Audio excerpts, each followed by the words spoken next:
Okay, this was the question given in the homework. How much mass should be removed from capital M and kept nearby so that force between them is maximum. So let M mass is removed. This is M, this will be M minus M. So we let the equation of force and then differentiate for maximum minimum. So let's see.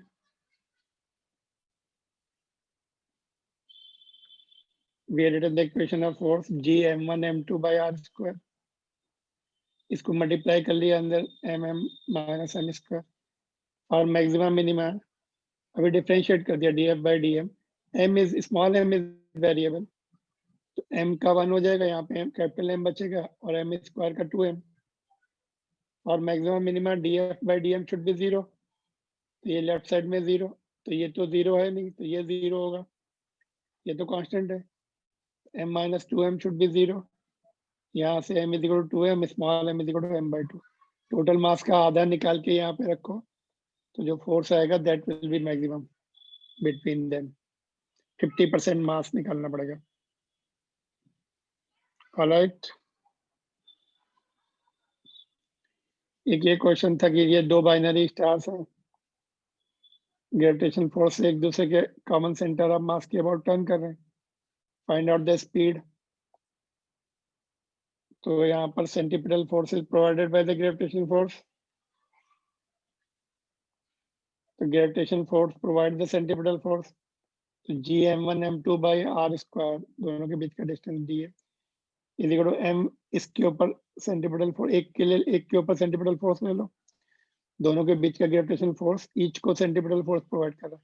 इसका centripetal force में ले लो mv square by r. r will be d by 2.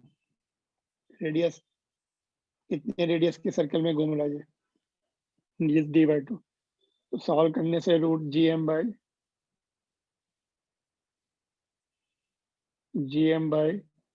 2d आएगा.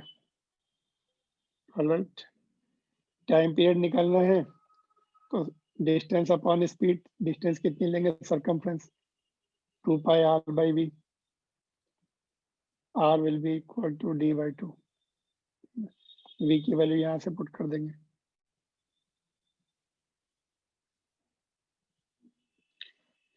More than किसी point mass के ऊपर more than 2 masses act करते हैं तो वेक्टर लॉस से नेट फोर्स निकालना पड़ेगा,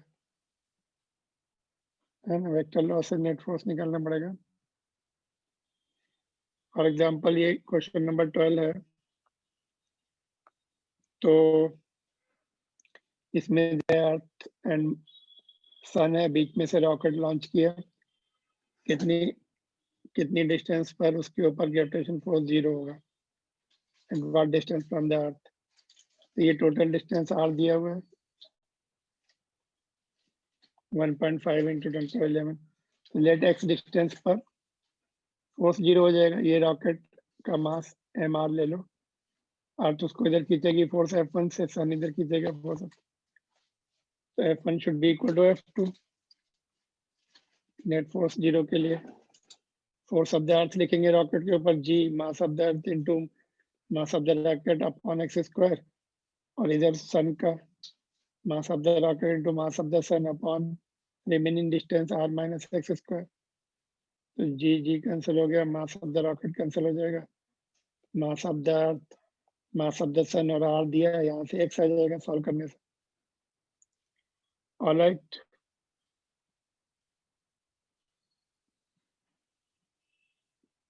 ये 2 पॉइंट प्रीवियस क्लास में हो गए थे.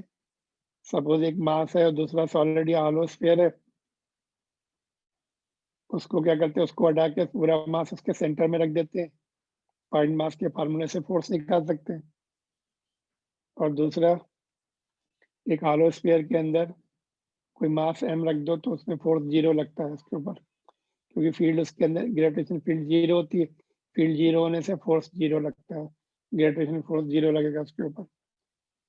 तो इसके अंदर ग्रेविटेशन फोर्स इसका 0 रहेगा, कोई दूसरा मास है सपोज m2 m3, उसका फोर्स लगेगा इसके ऊपर, बट स्फेरिकल शेल का फोर्स 0 रहता है.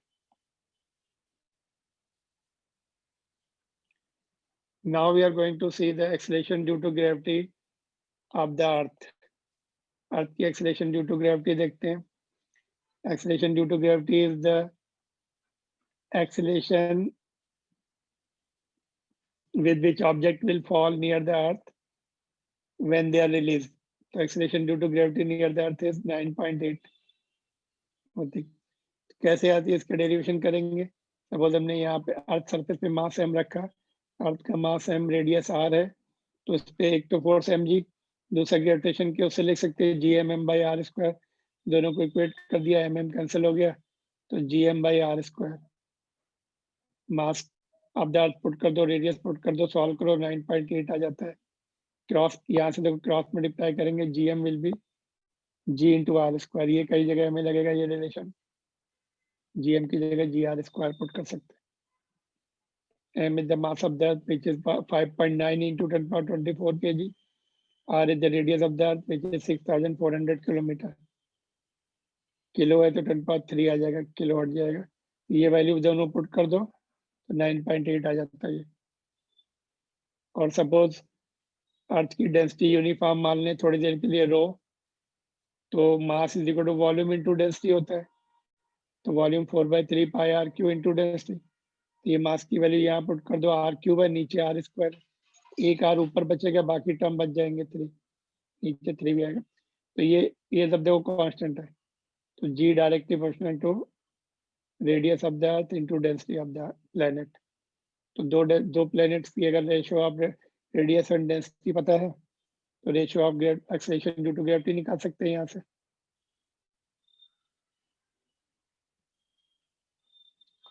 तो यार सरफेस पे थी acceleration due to gravity, height पे जाएंगे तो चेंज होगा. Let P with the point on the height h, altitude भी बोलते हैं उसको, from the surface of the earth. r is the distance from centre of the earth. Centre of earth से जो स्मॉल r होता है that will be radius plus height. तो ये वैल्यू सरफेस पर इतनी है, हाइट पर r+h हो जाएगा. r+h को स्मॉल r लिख सकते हैं. ये फार्मूला ग्राफ के लिए यूज करेंगे. तो डिनोमिनेटर की क्वांटिटी बढ़ गई है, इसका मतलब gh कम हो गया.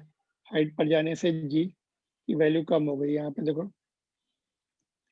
कि gm की वैल्यू gr² पुट कर सकते हैं.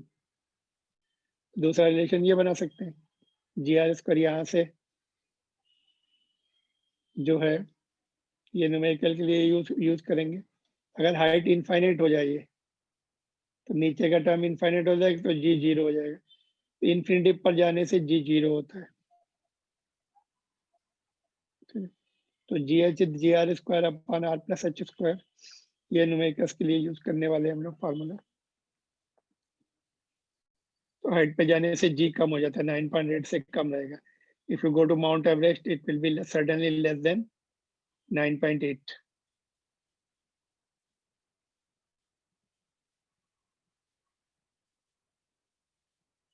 ठीक है, तो ये क्वेश्चन करके देखते हैं. At what distance from the centre of the earth acceleration due to gravity will be 25% of that on the earth surface. r is the radius of the earth. तो ऑप्शन दिए हैं r2, r3, r and n. ये वाला formula use करेंगे. gh कितना दिया, 25% of g, 25/100 तो 1/4 g. इसमें पुट कर देंगे ये gh की वैल्यू 1/4 g. g कैंसिल हो गया, दोनों तरफ स्क्वायर रूट ले लेंगे. स्क्वायर रूट लिया तो 1/2, इधर स्क्वायर हट जाएंगे, क्रॉस मल्टीप्लाई किया तो h = r आ गया. बट डिस्टेंस कहाँ से पूछा है, सेंटर से. Distance from centre is r+h, तो r+r 2r answer, second option.